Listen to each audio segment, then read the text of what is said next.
Bonjour les amis, on se retrouve dans une nouvelle vidéo. La vidéo d'aujourd'hui sera consacrée totalement aux sportifs. Je ne parlerai pas de l'éducation. Alors les amis, ce mois de mars est un mois décisif pour les nations africaines ou les nations d'Europe qui veulent participer à la Coupe du Monde 2022 au Qatar. Alors nous sommes en phase de barrage. Alors les amis, le thème de ma vidéo d'aujourd'hui, je la consacrer totalement. Quelles sont les nations que j'aimerais voir participer à la Coupe du Monde 2022 d'après moi? Donc c'est juste mes convictions. Alors, quelles sont les nations? Vous vous souvenez très bien les amis, en 2018 en Russie, aucune nation africaine n'a accédé au deuxième tour de la Coupe du Monde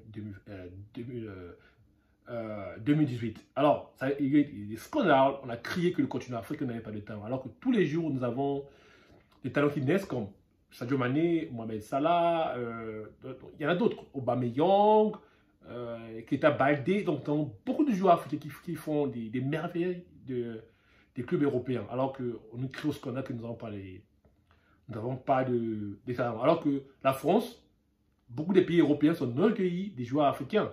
Voilà, des pays comme l'Allemagne, des pays comme la France, des pays comme l'Angleterre. Alors, comment le continent africain n'a pas de talent? Bon, ça c'est encore un autre sujet à débattre dans une autre vidéo. Alors les amis, quelles sont les nations que j'aimerais voir participer à la Coupe du Monde? Voici les matchs de barrage. Les confrontations se présentent comme celle-ci. Nous avons la confrontation qui oppose le Ghana au Nigeria. Je suis un peu déçu de voir ces nations s'affronter. Ce sont des grandes nations de football africaines. J'aimerais les voir en Coupe du Monde les deux, mais malheureusement, le Ghana, au fil du temps, a un peu perdu son influence sur le continent africain. Donc, ça s'est même senti lors de la CAN au Cameroun que le Ghana ne proposait rien dans le jeu. Donc, c'est une équipe très amoindrie, une équipe qui avait le déficit dans le jeu. Donc, pour moi, sur cette confrontation, je mets une pièce au Nigeria.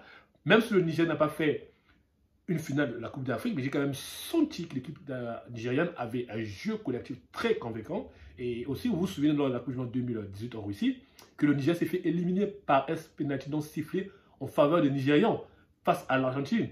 Donc, ça fait un scandale. Donc, pour moi, je mettrais une pièce pour le Nigeria. Alors, la confrontation entre la Tunisie et le Mali, les amis. La Tunisie et le Mali. Bon, à ce moment, je ne peux pas vous dire quel est l'état des formes des deux équipes entre le Mali et le Mali et la Tunisie. Mais pour moi, je mettrais la pièce pour le Mali. Pourquoi? Le Mali n'a jamais participé à la Coupe du Monde, une Coupe du Monde. Pour moi, je mettrais une pièce pour le Mali. Pourquoi aussi? Une raison de plus. Pourquoi? Parce que les Tunisiens n'ont pas fait une bonne Coupe du Monde, ils n'ont pas fait une bonne Coupe du Monde 2018 et ils ont juste fait une figurance, alors que nous partons en Coupe du Monde pour aller montrer, le miroir, notre continent. Alors, nous ne devons pas aller là-bas pour aller juste faire des figurances. Nous partons pour aller combattre, démontrer au monde que dans le monde de football, l'Afrique a sa place. Donc, pour moi, je mettrais une pièce pour le Mali. Alors, la confrontation entre l'Égypte et le Sénégal. L'Égypte et le Sénégal. Pour moi, je suis un peu aussi déçu de voir ces deux nations africaines encore s'affronter plutôt. Pourquoi? Mohamed Salah et Sadio Mané, pour moi, à l'heure actuelle, ce sont les deux meilleurs joueurs du monde. Voilà, pour moi, il n'y a pas de débat. Mohamed Salah et Sadio Mané, ce sont les deux joueurs du monde. À l'heure actuelle, c'est vrai, ce sont les Noirs. C'est pourquoi, en fait, ils ne sont pas reconnus dans juste valeur. Pour moi, les deux joueurs du monde, c'est Mohamed Salah et Sadio Mané. Ça me fait quand même triste de voir ces deux joueurs s'affronter encore une fois de plus.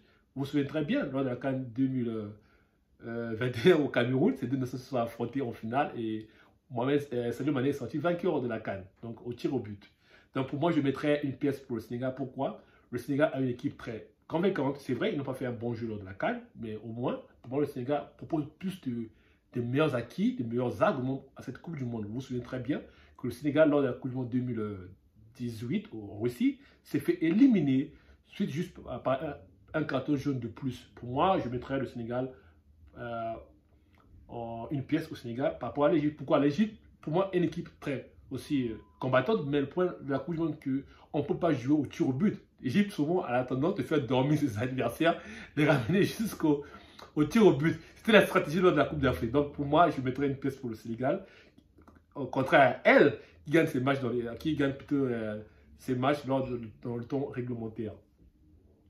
Le match qui oppose le Cameroun et l'Algérie. Pour moi, je mettrais sur ce match, je mettrais une pièce pour l'Algérie. Pourquoi? Tout simplement parce que l'Algérie, à l'heure actuelle, a des meilleurs arguments, a des meilleurs joueurs pour pouvoir valoriser le continent africain. Pour moi, je mettrais une pièce pour l'Algérie. Vous vous souvenez très bien au Cameroun que le Cameroun a fait des scandales, qu'il y a eu des matchs truqués, des matchs ceci, des tests de Corona, tout ça. Donc pour moi, je mettrais une pièce pour l'Algérie. Pourquoi? Tout simplement par rapport à ces arguments, à ces joueurs à l'heure actuelle qui évoluent dans les grands clubs. Le match de la République démocratique du Congo au Maroc, pour moi, je mettrais une pièce tout simplement à la République démocratique du Congo parce que j'aime beaucoup le Congo. Donc, c'est le bassin du Congo. On veut aller montrer que ça fait quand même longtemps que la RDC n'a pas participé à une Coupe du Monde. Voilà. Donc, les amis, les nations que j'aimerais voir participer à la Coupe du Monde, donc c'est le Sénégal, la RDC, l'Algérie, quoi encore, le Nigeria et le Mali. Voici mes nations, je pense, qui peuvent honorer notre continent africain. Alors, les amis, la Coupe du Monde arrive en 2022 au Qatar. Donc les amis, si vous avez trouvé cette vidéo intéressante, je vous demande juste de l'apprécier, de liker, de partager. Alors, vous me permettez de pouvoir grandir la chaîne, les amis. Je ne peux pas faire ce voyage sans vous, les amis. J'ai besoin de votre soutien, les amis. Alors, on se dit à bientôt dans une prochaine vidéo, les amis. Je vous aime beaucoup. Bye, salam alaikum, adios, mbote.